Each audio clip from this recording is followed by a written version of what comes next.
Lamentablemente, las condiciones que estamos viviendo han llegado. Hey guys, Born to Lose here. One of the most important things regarding your bug-out vehicle is maintenance. It's going to be useless to you if your vehicle is not maintained well and properly, and one of the most important things is fluid maintenance, changing your fluids. So today we're going to be doing a little walkthrough of how to change differential fluid. The vehicle we're going to be using is my 2008 Jeep Wrangler JK, as you've seen in many of my videos. So let's get started here. These are the materials you'll need. I'm going to be using fully synthetic Mobil 1 75W90 gear oil. This would work if you have a limited slip. You wouldn't need to even put an additive in if you're using this. And we're going to be using the 4 quarts here. Your vehicle may vary.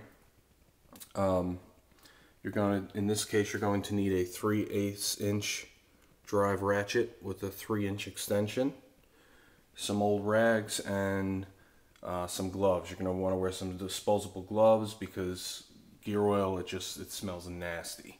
It smells like rotten eggs. Finally, you're going to want some brake parts cleaner, and that's to just clean up any mess that you get on the differential housing and to clean the drain plug off of any metal shavings on the magnetic drain plug. Okay, so let's get under the Jeep and get started. Okay guys, so this is your differential housing, or the pumpkin, as some people call it. On these Jeeps it's very easy to do. You've got your fill plug right there. And then around the side here, I don't know if you can see that. Let me see if I can get a better view. You've got your drain plug. So, unless you're cracking open the pumpkin housing to inspect the gears, you just need to pull your fill plug and drain plug, drain the fluid, put the drain plug back in, and then fill it back up.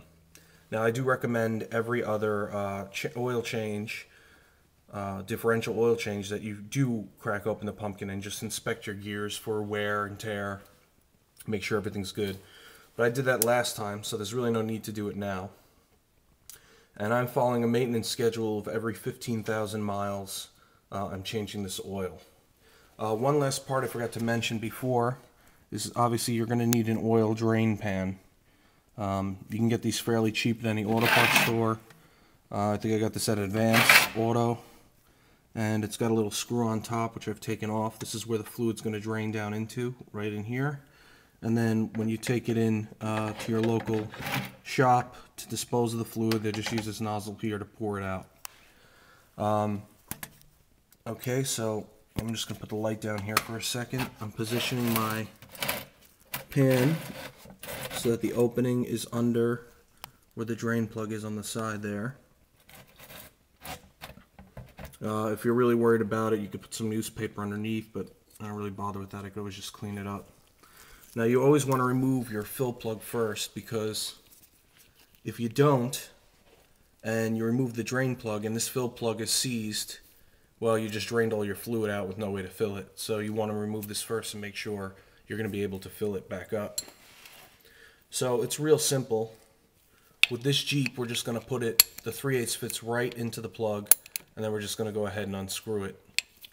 So I'm going to do that. And then I'm going to come back and we'll remove the drain plug and let the old gear oil drain out.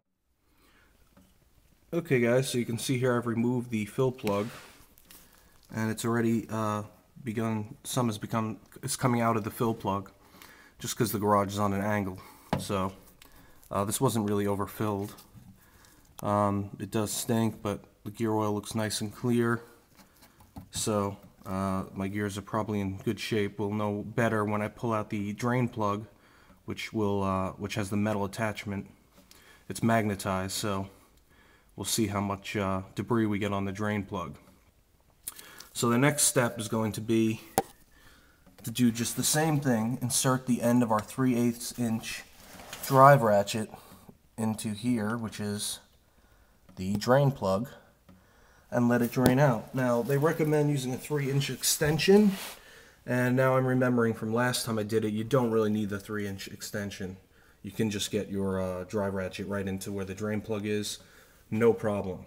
In fact, last time I did use a 3/8 extension, it wound up getting caught. My drive ratchet came out too far and got caught between the drain plug and this control arm bracket.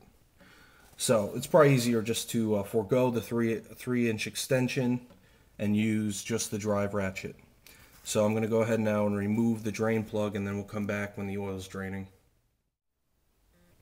Okay guys, you can see the oil's draining out now. You want to let this drain fully till it comes to a complete stop before you proceed. Okay, here's the drain plug. There's really not too much metal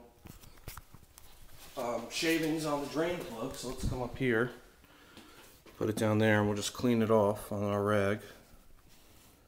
And there's a little bit, but that's a normal amount. Now, if your gears were bad and they were getting chewed up, you'd have a large mushroom of filings on this drain plug. But there's not too many on here. So at this point, we can go ahead, wipe this thing off, and then what I'm going to do is just spray it with a little brake cleaner, clean it up, and put the drain plug back in. Now they recommend you tighten the fill and drain plug to 25 foot-pounds of torque.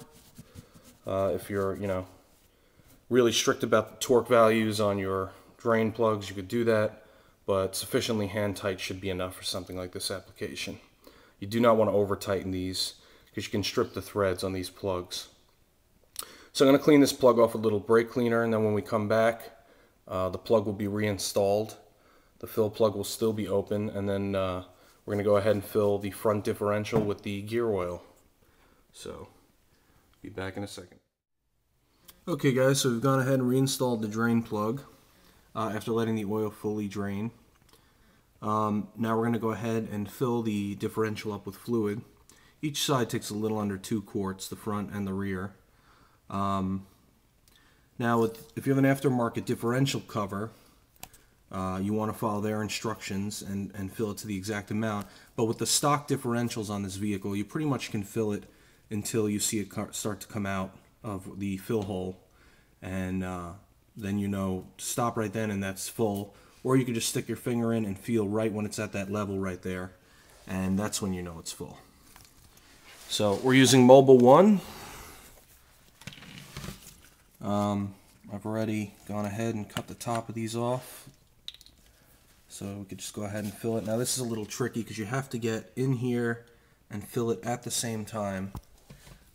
It's easier in the rear of this vehicle, a little harder in the front because my tie rod is here. So let me see if I can do this here. I'm just going to put the camera down for a second.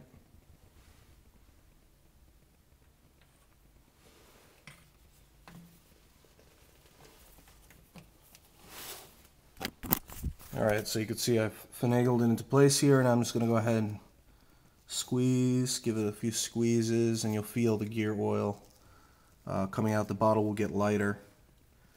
And I'm just going to do this until the whole bottle's empty, because it's definitely going to use up this 1 quart. And then the next quart, I'm just going to fill until I start to see it coming out of the fill hole, just a little bit. Alright, so I'm going to go ahead and fill the differential. Then when we come back, I'll show it all buttoned up. Okay guys, finished filling it up and then reinstalled the drain plug here to hand tight.